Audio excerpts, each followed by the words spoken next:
Hey everybody, I hope that you are having a great week. This week as I come to you and we talk a little bit, I invited Mitch to come and share with us. And the reason for that is this. It's no surprise to all of you that in this season of this pandemic and the COVID virus, we're trying to figure out a lot of things. How we do life, how we do ministry, what that looks like. And that affects us in a lot of different ways. One of the primary ways is in relation to how we worship.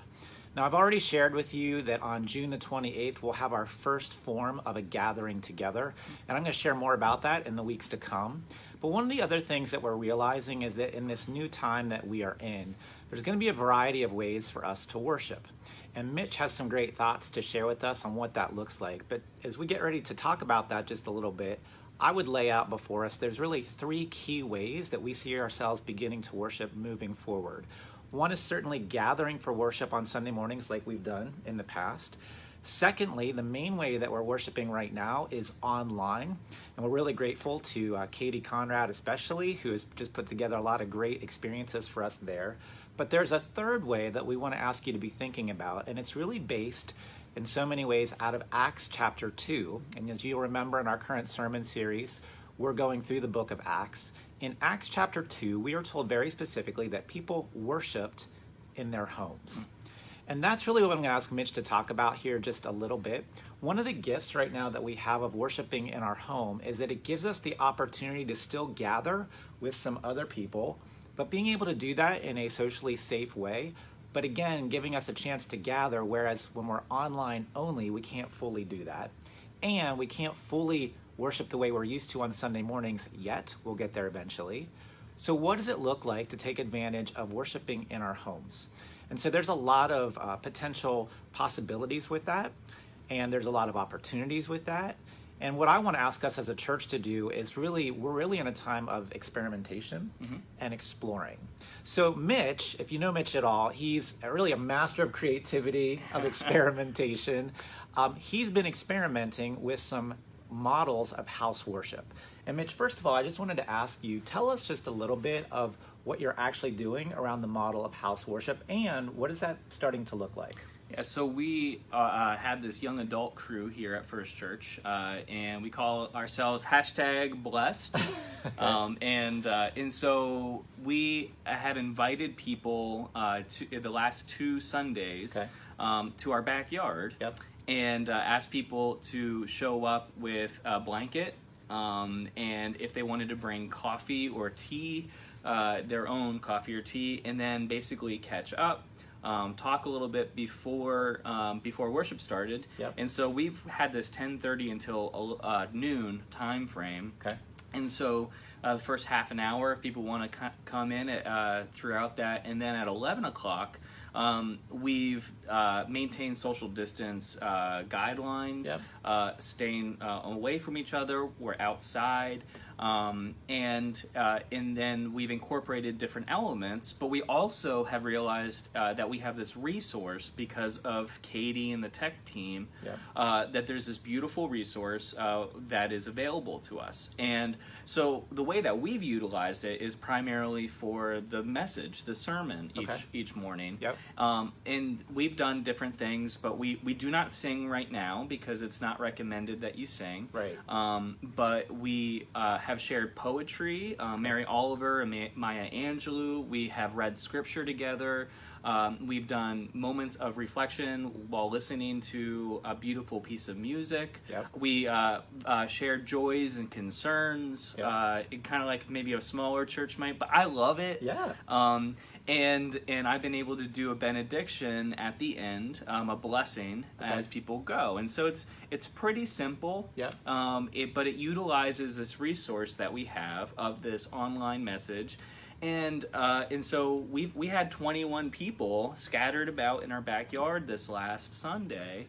So when you say that, right now you're doing it mostly outside? Outside. We've done it all outside. So the weather's allowing for that. Is every week the same? Do you do it a little bit different? What does that look like? Well, we're really experimenting with it as and feel like this is an opportunity where it doesn't have to be overly polished. It's not a performance. And so each week is slightly different. And we're, if we have some kids that join us, we might do like a skit, right. and so we're in really asking the people that are joining us, what would be meaningful to you? Yeah. How would you like to participate? Because this is an opportunity for us to realize the priesthood of all believers, Right. that everybody has a part to play. So I hear a simplicity, but also an intentionality. Is that fair? Yeah, so the intentionality, I think, is important. We don't want it to be, at least personally, we don't want it to be overly done. But what we also, we printed out the poem this last week. We had different slips of scripture that, if people felt comfortable to read that, they could. And so I actually create my own order of worship, Sure. and do like an introduction and kind of walk through. And then because we're catching the message live, I have the laptop in front of me, and I can kind of see it getting to that point. Okay. And I'll be like, okay, well, the sermon's about to come on, so and we've been fortunate enough to catch that at the right time the last couple of weeks. So Awesome.